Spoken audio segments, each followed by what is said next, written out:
All right, the fourth and final day of the Amy Coney Barrett confirmation hearings to the Supreme Court of the United States wrapped up early today, and I think we're all kind of grateful for that because it has been a long 4 days. If you've been listening, watching, following the hearings, it's been up and down, but I think today, the last day, was a good end to it, and I think I'll touch on this at the very end, but it was a good hearing overall, I think, and way different than the 2016 or 2018 Kavanaugh hearings.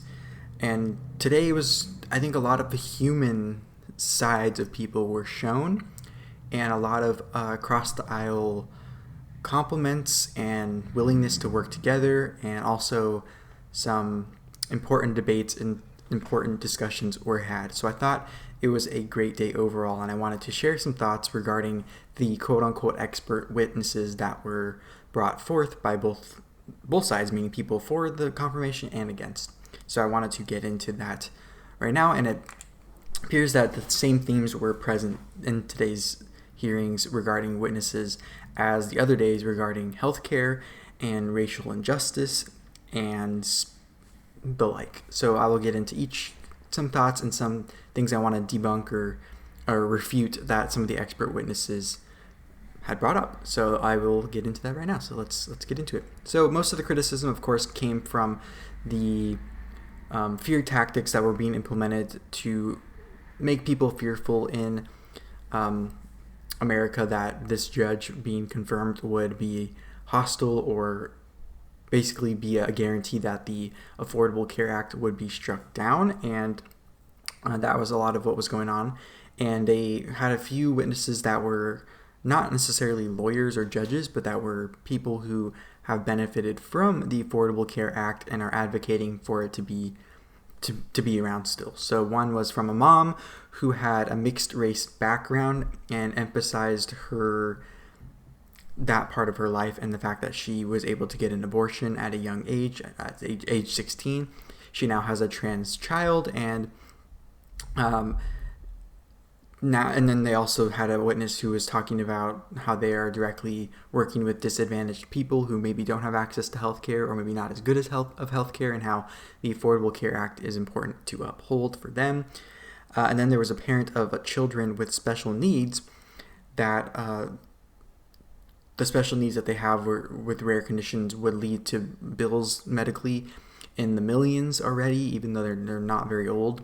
And they credit the Affordable Care Act as a complement to, and in addition to, the corporate health insurance that their spouse had for being able to keep their kids alive without them going bankrupt. And so following that, there was then a blind student of Amy Coney Barrett who shared her personal testimony with Amy Coney Barrett as her professor, and the assistance that Amy Coney Barrett and the empathy that she showed to her when she was her student to get her the proper resources and the proper equipment or proper devices to make sure she could thrive. And she actually ended up being the first blind clerk to the Supreme Court. So I thought that was an interesting kind of contrast to what they were trying to paint Amy Coney Barrett as, which was hostile to the Affordable Care Act and therefore hostile to people with pre-existing conditions or with special needs. And I think that was a smart thing on their behalf, and it didn't seem like it was pandering too much, but just showing, hey, this is what the reality is. So now I kind of want to be a little more honest, and I wrote this down to make sure I say it the way I want it to come across. And to me, it is clear that the whole healthcare issue is not an easy problem to solve. I mean, both morally, mathematically, and many of the arguments from these witnesses were trying to point to not letting the government be a barrier to accessing healthcare. And the problem is that conflicts with the idea of making people pay into a healthcare system that they don't want to or that they may not benefit from, meaning requiring a government-funded healthcare system to be funded by taxpayers, but giving that people an option whether they want to be a part of it or not, or in some cases maybe not even letting them have the option. And to me, that is actually that that is a barrier to people accessing or affording health care that they may or may not want. Meaning, if I want to stay on my private health insurance, but I'm forced to pay a tax for a government-funded healthcare system that I'm not getting anything in return from, which is kind of the point of insurance, is you paying into something to get something, then that is taking money out of my pocket that could be put towards insurance of my choosing. So that to me is the biggest problem here, is that there's conflicting sides and conflicting arguments, conflicting parts of each side really, and I don't think it's an easy thing to solve. So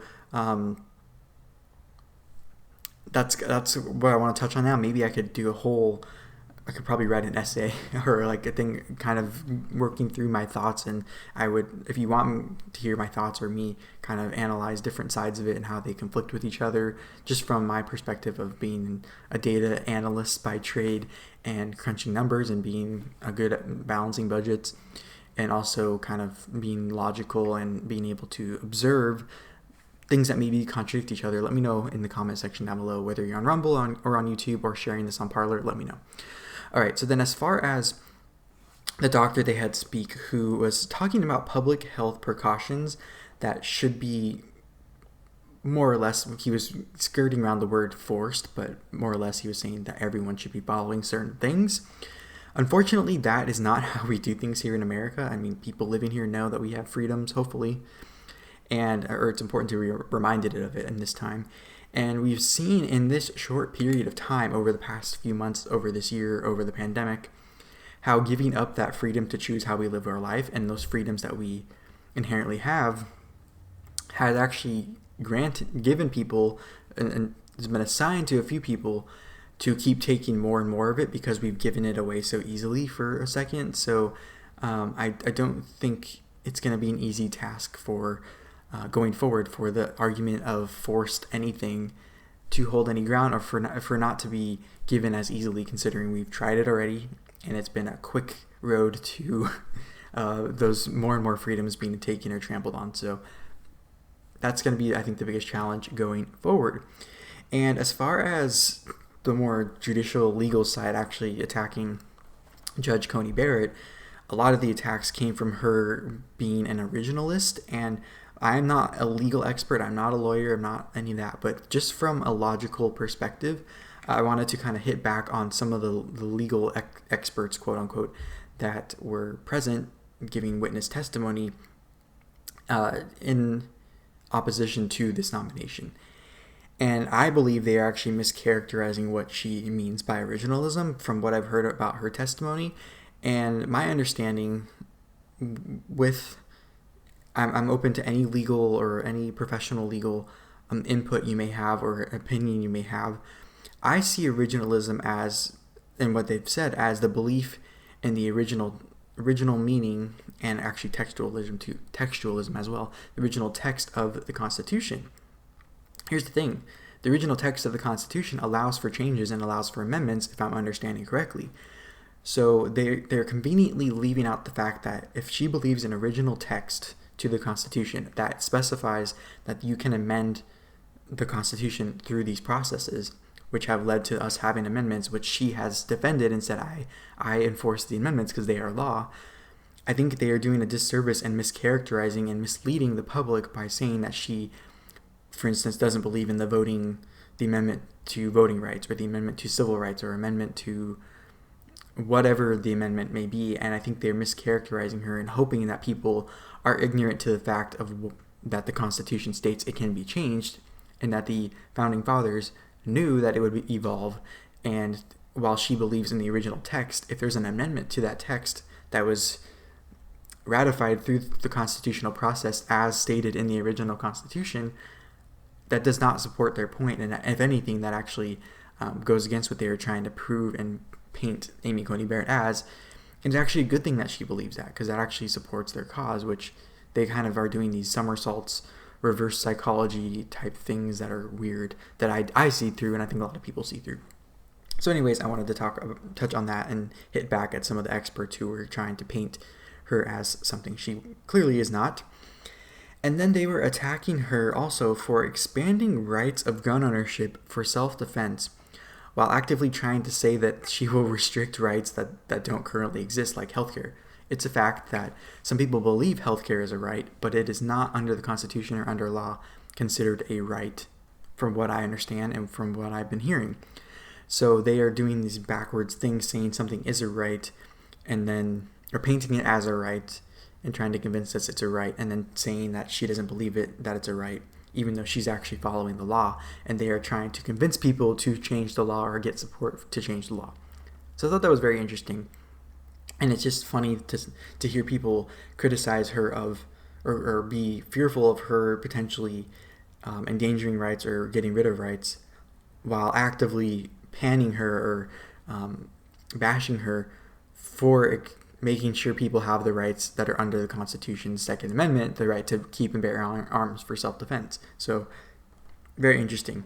And I have a few last comments before I wrap up. This will be a shorter video than my first 3 days and my pre-video to the hearing. So make sure to go back and watch all those if you want kind of a daily recap that's kind of a little shorter than the hours-long testimony. But I clearly kind of saw that these were more of activist lawyers, and that Amy Coney Barrett is honestly even winning when she's not even in the room. Because like I said, I was able to defend her and see through kind of the narrative that was trying to be painted around her or on her.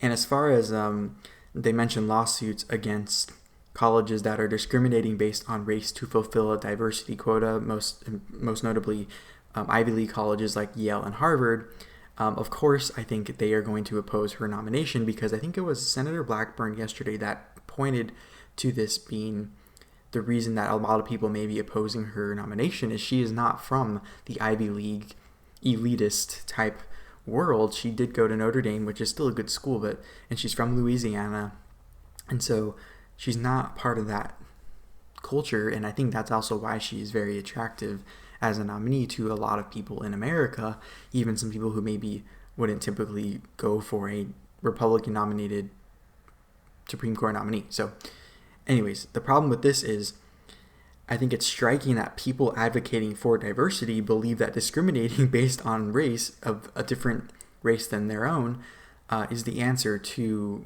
all the problems. Because, I mean, the old saying goes, fighting fire with fire doesn't put out the fire. So if the fire is racism, adding more fuel to the fire or creating other fires other places is not helping the cause. And in fact, it is kind of making the cause even more widespread or even worse. So I see through that, and I think a lot of people do as well. So I want to wrap up by actually reiterating or kind of shining a light on what happened at the very end of this hearing, day 4, and that was kind of an agreement from all parties that, whether it was sincere or not, I don't know, it seems sincere to me, but Senator Feinstein, who I've said a million times is one of my senators and someone I disagree with a lot, actually complimented the chairman of the Senate Judiciary Committee, Lindsey Graham, who is a Republican, who they mentioned that they disagree on a lot of things, on it being one of the best hearings for a nominee that she's ever been a part of, and she's one of the longest tenured senators in the Senate in United States history, and will be in a few years, I think, the longest serving female senator. And we can go into discussions about term limits and whatnot, but it still is something that is pretty impressive. And I just wanted to say that was something that was very refreshing, and this whole day I think humanized a lot of the issues and humanized a lot of the senators on the committee through expert witness from people on both sides, both supporting and not supporting the nomination of Amy Coney Barrett to the Supreme Court. So I'm going to wrap up here. Let me know what you think in the comment section, whether you're on Rumble, on YouTube, like I said before, or you're sharing this on Parler and tagging me. Let me know what you think. Or if I post this on Parler, comment there too on that post. And if you're not subscribed on Rumble or on Parler, depending on where you're watching, make sure to do that. Subscribe to this channel. On Rumble, give this video a rumble, meaning it's a little punching bag thing that kind of helps the video get seen by more people. If you're on YouTube, give it a thumbs up or a like, whatever you want to call it. And if you're on YouTube, turn on post notifications by ringing that bell for notifications. And like I said, I would love to chat with you in the comment section down below. And with that said, thank you so much for tuning in to this now 5-part series to her confirmation. And if anything comes up regarding his confirmation, that was interesting going forward regarding a vote or anything else, I will make sure to touch on that. But with that said, thank you so much for taking the time, and I hope this helped kind of wrap up a few things and give you some peace of mind. Maybe if you've been thinking these things and you feel like your voice isn't being heard, I hope to be that person for you and give you a place to come to kind of share your voice. So with that said, thank you so much, and I will talk to you in the next video. Bye-bye.